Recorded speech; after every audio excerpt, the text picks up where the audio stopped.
Hey tout le monde, j'espère que vous allez bien. Donc bienvenue sur cette nouvelle vidéo. Donc aujourd'hui, je vais vous faire le Rewind 2022 de mes sorties pop culture préférées. C'est parti.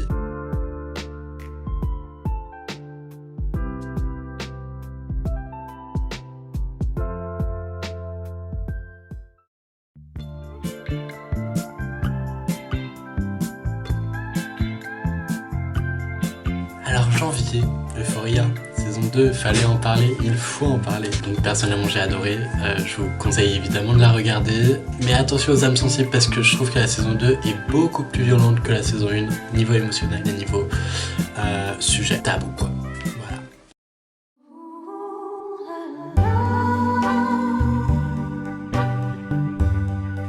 Février, il y avait un film que j'attendais vraiment depuis très longtemps, c'est Big Bug. Je sais pas si vous en avez déjà entendu parler, tant mieux si vous en avez pas entendu parler parce que, comment dire, il était à chier en fait. Je suis vachement déçu de Jean-Pierre Jeunet, celui qui a fait du coup Amélie Poulain.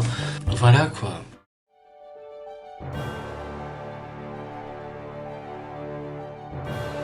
Mars, la 94e cérémonie des Oscars. Alors évidemment, j'ai pas regardé le direct parce que la flemme, mais j'ai regardé du coup les gagnants et alors comment dire.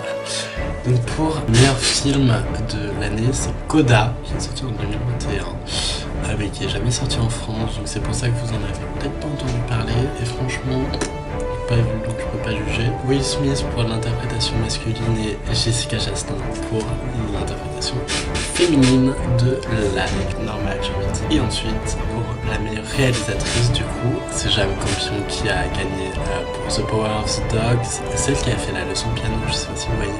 Mais voilà, incroyable.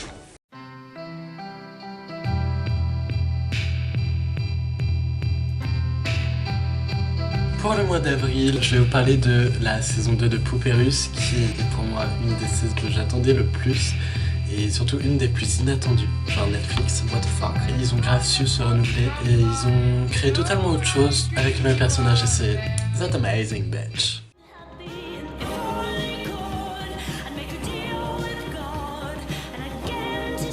Est-ce qu'on peut parler de Stranger Things, saison 4, partie 1? Alors bon, j'ai adoré, évidemment. Mais les épisodes, genre c'est des films, les épisodes, t'es là, t'es en mode 1h30 quoi, je te demande pardon. C'était trop long, mais incroyable. Donc franchement, ça va.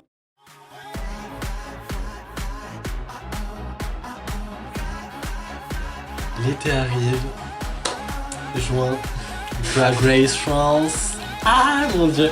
Enfin, ils ont sorti cette franchise que j'adore en France, puis avec Nicky Doll comme President of the Jury. Bitch, that was amazing. Si vous l'avez pas vu, foncez, c'est sur France TV, c'est gratuit. Ils ont tellement assuré dans le décor, le jury, les invités que l'année prochaine, j'ai trop hâte pour la saison 2.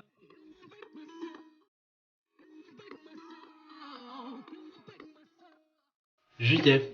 Alors, juillet, j'ai mis Beyoncé, Renaissance. Donc Beyoncé, en gros, reine de la pop, reine tout court. Juste pour ça, mais juste pour l'événement que ça a créé d'avoir sorti un nouvel album.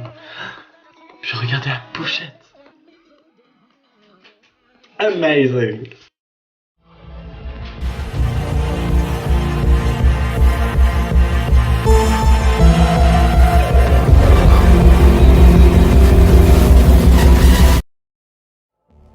Août, Everything, Everywhere, All at Once. Ce film, mon dieu, et maman, il est incroyable. Foncez le voir en streaming ou allez le louer ou tout ce que vous voulez. Mais c'est un film que j'attendais depuis si longtemps et que j'ai adoré.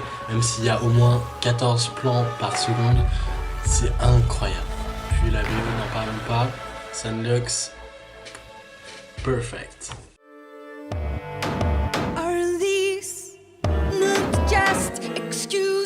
Septembre. Alors septembre, je vais bien évidemment parler de l'album de Björk, Fossora, juste amazing bitch. Voilà, j'ai rien d'autre à dire en fait. Juste la première fois, faut l'écouter, puis il faut le réécouter pour apprécier. Prenez-en de la graine.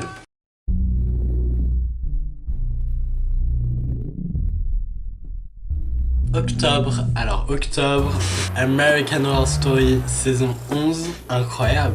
Et puis quand ils ont ressorti toutes les saisons de American Horror Story sur Disney+, oh mon dieu, qu'est-ce que j'étais soulagée. Donc je peux pas tirer de conclusion active sur cette saison, mais elle a juste l'air incroyable en fait.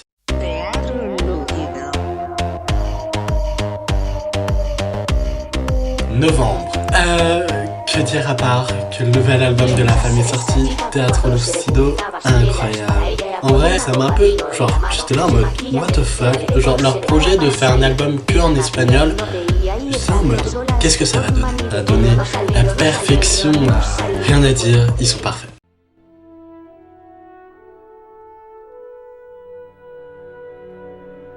Décembre, à l'heure où je tourne cette vidéo, Avatar 2 n'est toujours pas sorti. Mais sachez en aucun cas que j'irai le voir de ma propre volonté, parce que juste l'aspect commercial de ce film et l'engouement donc des fans, on va dire, autour de ce film me déprime genre. Enfin bref, je comprends les fans qui veulent aller le voir, bon courage, parce que 3h20 de film, c'est pas forcément mon goal quoi. Et voilà, c'est la fin de cette vidéo, donc hâte de voir ce que va nous donner 2023. Donc n'hésitez pas à vous abonner et à mettre un petit like comme d'habitude. Et voilà, si vous voulez que je fasse une autre vidéo sur mes meilleurs concerts et festivals de 2022, n'hésitez pas à me le dire en commentaire. Et puis voilà, quoi, je vous fais des gros bisous et à une